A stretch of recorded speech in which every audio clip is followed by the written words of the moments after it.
Media dan kepolisian Jepang menyebut kasus ini adalah pembantaian Akihabara, di mana telah terjadi pembunuhan massal di kawasan perbelanjaan di Akihabara di kota Sotokanda, Chiyoda, Tokyo, Jepang.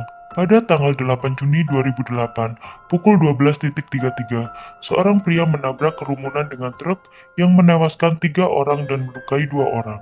Kemudian pelaku penabrakan itu mulai menikam orang-orang di sekitar menggunakan pisau. Diketahui korban penusukan ini sebanyak 12 orang, 4 diantaranya meninggal dan 8 orang terluka. Disampaikan oleh Departemen Kepolisian Metropolitan Tokyo, pelaku kejadian naas tersebut bernama Tomohiro Kato. Laki-laki berumur 25 tahun ini adalah warga Susono, Shizuoka. Kato ditangkap hari itu di tempat kejadian. Menurut kepolisian, hari itu pada tanggal 8 Juni, Tomohiro Kato mengendarai mobil sewaan Isuzu L-Truck seberat 5 ton ke arah kerumunan di persimpangan jalan Kanda Myojindori dan Chowdori di Akihabara. Sementara Kanda Myojindori terbuka untuk lalu lintas, Chowdori ditutup untuk lalu lintas kendaraan demi kenyamanan pejalan kaki yang berbelanja. Buka dan tutupnya jalan ini dilakukan selama hari Minggu dan selama hari libur. Pukul 12.33, Kato menabrak 5 orang dengan truk sewaannya tersebut setelah mengabaikan lampu merah. Ketika beberapa orang berkumpul untuk menolong para korban tabrakan, kemudian Kato turun dari kendaraan tersebut, lalu mengambil pisaunya dan mulai menikam orang-orang di kerumunan. Kato menikam sedikitnya 12 orang. Kemudian polisi mengejarnya dan memojokkannya di gang sempit. Lalu seorang petugas menodongkan pistol ke arahnya agar Kato menjatuhkan pisaunya. Kato kemudian ditahan oleh polisi sekitar 170 meter atau 600 kaki dari truknya. Setidaknya 17 ambulans bergegas ke tempat kejadian itu. Dilaporkan 5 korban meninggal di tempat kejadian. Awalnya dilaporkan 2 orang tewas akibat serangan tersebut. Namun pada siang hari jumlah orang tewas meningkat menjadi 7 orang. Kemudian ditentukan melalui otopsi bahwa 3 korban meninggal akibat ditabrak oleh truk, sementara 4 lainnya ditikam hingga tewas. Menurut polisi dan petugas, 6 dari 7 korban yang tewas adalah laki-laki, termasuk Kazunori Ujino dan temannya Takahiro Tamakaguchi berusia 19 tahun, Katsuhiko Nakamura berusia 74 tahun, Naoki Miyamoto berusia 31 tahun, Mitsuru Matsui berusia 33 tahun, dan Kazuhiro Koiwa berusia 47 tahun. Kemudian 1 orang wanita bernama Maimut berusia 21 tahun juga terbunuh dalam insiden tersebut. Dalam catatan komunikasi milik Maimut menunjukkan bahwa ia membuat panggilan darurat ke kepolisian dari ponselnya meskipun tidak meninggalkan pesan. Mengingat banyaknya orang di tempat kejadian pada hari itu, dapat dipastikan bahwa banyak pengunjung yang juga menelpon polisi untuk melaporkan kejadian naas tersebut. Siapakah Tomohiro Kato dan apakah motivasinya melakukan hal brutal tersebut? Tomohiro Kato lahir pada tanggal 28 September 1982 di pinggiran kota Aomori, Jepang. Ayahnya adalah seorang manajer tertinggi di sebuah perusahaan yang bergerak di bidang keuangan di Jepang. Semasa di sekolah dasar, Tomohiro Kato termasuk murid yang berprestasi. Tidak hanya berprestasi dalam segi akademik, Kato juga termasuk atlet lari unggulan di sekolahnya. Setelah lulus sekolah dasar, Kato kemudian bersekolah di SMP Sukuda, dan Kato menjadi ketua klub tenis di sekolah itu. Perubahan sikap Kato terlihat saat dia memasuki bangku SMA. Saat itu Kato bersekolah di SMA Aomori, sebuah sekolah SMA elit di sana.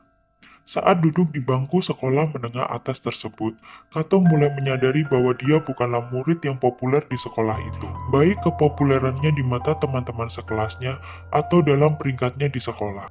Hal ini terlihat dari merosotnya nilai akademik Kato.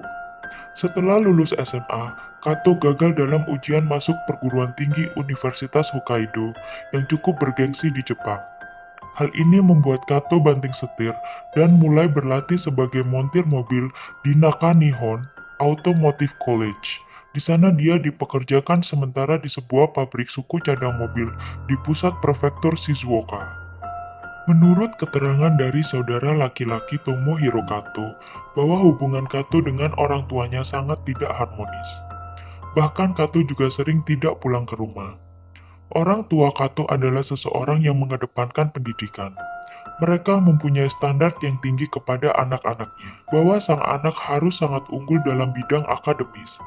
Bahkan seringkali orang tua mereka menyuruh mereka untuk mengulang pekerjaan rumah mereka agar menjadi sempurna, sehingga dapat mengesankan guru dan sekolah. Saudara laki-laki Kato ini juga menceritakan kejadian-kejadian yang sering terjadi di rumah, seperti makan makanan sisa dari lantai, atau jikalau mereka melakukan kesalahan, Kato juga akan dihukum dengan dipaksa berdiri di luar rumah selama berjam-jam di tengah salju yang dingin. Keterangan ini juga didukung dengan pengakuan para tetangga yang juga sering melihat kejadian tersebut. Dalam sosial medianya, Kato juga pernah mengkritik cara didik orang tuanya yang sangat keras. Dia pun juga merasa bahwa orang tuanya telah menyerah kepadanya. Karena hal itu, Kato juga beribu enam dengan menabrakkan mobilnya ke dinding namun gagal. Menurut beberapa sumber, 3 hari sebelum penyerangan, yaitu pada tanggal 5 Juni, Kato menuduh salah seorang teman kerjanya menyembunyikan seragamnya. Karena hal itu dia segera meninggalkan tempat kerjanya. Besar kemungkinan sebenarnya Kato sudah mengetahui bahwa dia akan diberhentikan dari perusahaan tempat dia bekerja. Kita tidak bisa benar-benar tahu apa yang memang teman-teman kerja Kato benar-benar lakukan. Namun di sini mulai terlihat bagaimana Kato menjadi seorang yang penuh dengan kemarahan. Salah seorang pejabat polisi menyatakan Kato memposting pesan dari ponselnya. Pesan itu diberi nama Extreme Exchange Revise yang mempunyai arti pertukaran ekstrim direvisi, dan mengungkapkan niatnya melakukan kejahatan tersebut 20 menit terakhir sebelum penyerangan. Kato menuliskan beberapa pesan yang berisi, "Saya akan membunuh orang di Akihabara." Pesan lain yang diduga telah dia posting termasuk, "Seandainya saya punya pacar, saya tidak akan berhenti bekerja. Saya tidak akan pernah kecanduan ponsel saya. Siapapun yang memiliki harapan tidak mungkin mengerti bagaimana perasaan saya. Dan saya tidak punya satu teman pun, dan saya tidak akan memilikinya di masa depan. Saya akan diabaikan karena saya jelek, saya lebih rendah daripada sampah, karena setidaknya sampah didaur ulang." Terlihat dari pesan-pesan Kato bahwa dia sangat putus asa dengan keadaannya, namun di balik itu juga terlihat kemarahan yang membuat Kato tega menyakiti siapapun. Pada tulisan dalam handphone Kato juga ditemukan rencana Kato pada hari itu. Pesan itu bertuliskan bahwa Kato akan menggunakan kendaraannya sampai kendaraan itu tidak dapat digunakan lagi dan kemudian menggunakan pisau untuk melanjutkan serangan dengan berjalan kaki. Kato sengaja menunggu lintasan Chuodori tutup pada siang hari, lalu memulai serangannya saat banyak orang berkerumun. Beberapa orang di media menyangkut pautkan Kato dengan kasus penusukan di kota Suchiura. Hal ini mengingat penyerangan yang dilakukan oleh Kato terjadi 3 bulan setelah penyerangan di kota Suchiura. Banyak orang juga menyamakan kondisi psikologis dari kedua tersangka. Diketahui pelaku penusukan di kota Suchiura pada tanggal 23 Maret 2008 dilakukan oleh Masahiro Kanagawa, seorang pria berumur 27 tahun yang sangat suka bermain video game yang selalu mengurung diri di kamarnya tanpa mempunyai kehidupan sosial, atau dengan istilah bahasa Jepangnya sering disebut hikikomori, di mana seorang itu suka menyendiri atau membatasi diri dari lingkungan sosialnya. Namun tidak pernah terbukti apakah mereka saling kenal atau merencanakan pembunuhan massal ini. Polisi menemukan Kato sebagai tersangka pada saat polisi memergokinya sedang menikam seorang wanita di dalam gang dekat dengan pusat perbelanjaan Akihabara. Pada tanggal 8 Juni 2008, Kato ditangkap dengan tuduhan percobaan pembunuhan. Kemudian pada tanggal 10 Juni 2008, polisi mengirimnya ke kantor kejaksaan di distrik Tokyo. Pada tanggal 20 Juni, polisi menangkapnya lagi atas dugaan pembunuhan terhadap 7 korban. Pada hari yang sama, kantor kejaksaan juga menahan Kato atas percobaan pembunuhan, mengingat masih ada korban yang selamat. Sementara itu, Kato dengan penuh kesadaran mengakui apa yang dia perbuat.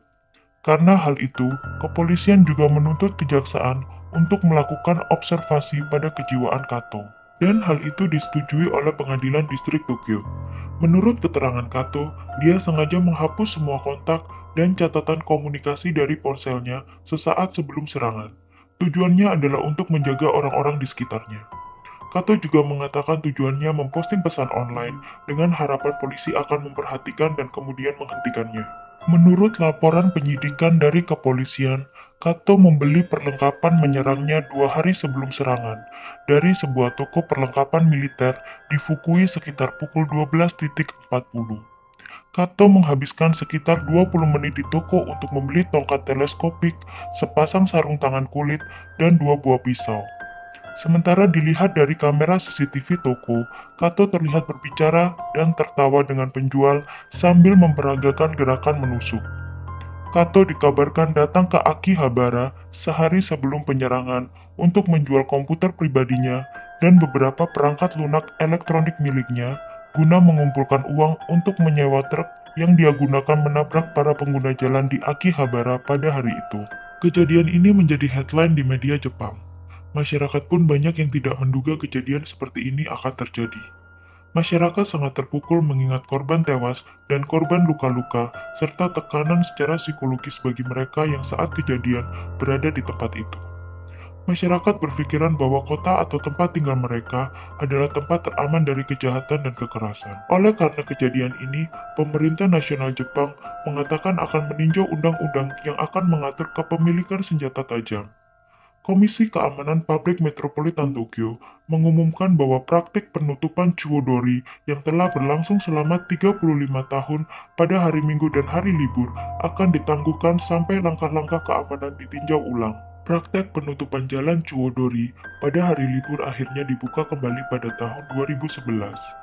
Orang tua Kato dalam wawancaranya di salah satu televisi mengucapkan permintaan maafnya pada para korban, baik yang meninggal ataupun yang terluka, dan kepada seluruh masyarakat yang menjadi korban. Demi menunjukkan simpati bagi para korban, beberapa developer game Jepang seperti Konami juga membatalkan 3 acara peluncuran game yang bergenre pertarungan agar tidak menyulut trauma untuk masyarakat. Dan tidak hanya itu, permainan game seri Super Sentai yang menampilkan belati atau dagger sebagai bagian dari persenjataan tokoh dalam video game juga diganti dengan menggunakan pedang. Banyak developer game Jepang yang mengubah detail dari produk game mereka untuk menghormati para korban dan mengurangi trauma apapun pada pengguna video game tersebut. Karena seperti yang kita tahu, penusukan di kota Suchiura yang dilakukan oleh Masahiro Kanagawa yang adalah pecandu video game pertarungan ini juga sempat dikaitkan dengan kasus Tomohiro Kato. Keduanya sama-sama melakukan pembunuhan dengan dagger atau belati, dan keduanya pun sama-sama tidak mempunyai kehidupan sosial. Selain itu, rentang waktu penyerangan yang mereka lakukan tidak berjarak terlalu lama. Pembantaian itu juga memicu banyak respon dari penulis-penulis artikel blog di Jepang. Ditemukan bahwa 2 pengguna Astream telah menyiarkan streaming video langsung dari tragedi tersebut, yang menarik penonton antara 1.000 sampai 3.000 views. Tidak hanya masyarakat yang bereaksi, bahkan pemerintah Jepang pun ikut bereaksi dengan melakukan eksekusi hukuman gantung pada tanggal 17 Juni 2008 kepada terpidana pembunuhan berantai Tsutomu Miyazaki. Banyak yang menduga bahwa hukuman ini sebagai reaksi atas kasus Tomohiro Kato. Mungkin dengan ini, pemerintah Jepang ingin menunjukkan betapa mereka serius dengan hukuman yang akan didapat kepada orang-orang yang melakukan tindakan keji seperti Tomohiro Kato dan Masahiro Kanagawa. Media menyebut serangan itu sebagai perkembangan dari epidemi Kireru, yaitu tindakan kemarahan yang dilakukan oleh seorang pemuda yang terasing. Ada juga yang menyebutnya dengan otaku, di mana stereotip negatif yang menyebabkan perilaku kompulsif dan antisosial. Pada April 2014, saudara laki-laki Kato yang berusia 28 tahun pada mayat saudara laki-laki Kato ditemukan bekas luka. Dia melakukan hal ini karena rasa malu atas perbuatan saudaranya. Pada tanggal 24 Maret 2011, Kato dijatuhi hukuman mati oleh pengadilan distrik Tokyo setelah dinyatakan bertanggung jawab penuh atas serangan di Akihabara. Pada bulan September 2012, pengadilan Tokyo menguatkan hukuman mati di tingkat banding. Kato pun telah menyatakan penyesalannya dan menyatakan bahwa dia ingin meminta maaf kepada mereka yang meninggal dan yang terluka, kepada semua keluarga mereka. Saat persidangan, Kato mengakui bahwa dirinya bersalah, namun dia tidak bisa mengingat secara terperinci kejadian pada hari itu.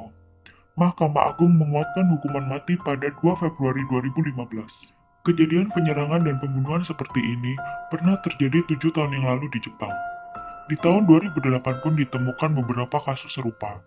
Beberapa hari setelah serangan Kato, polisi menangkap beberapa orang yang menyatakan niat mereka untuk melakukan tindakan yang sama. Termasuk satu kasus di mana seseorang menyatakan niatnya untuk membunuh lewat papan besar billboard di Second Channel. Kemudian pada tanggal 22 Juni, 3 wanita terluka karena serangan dari seorang wanita berusia 38 tahun. Dia mengaku menyerang 2 korban dengan pisau cukur.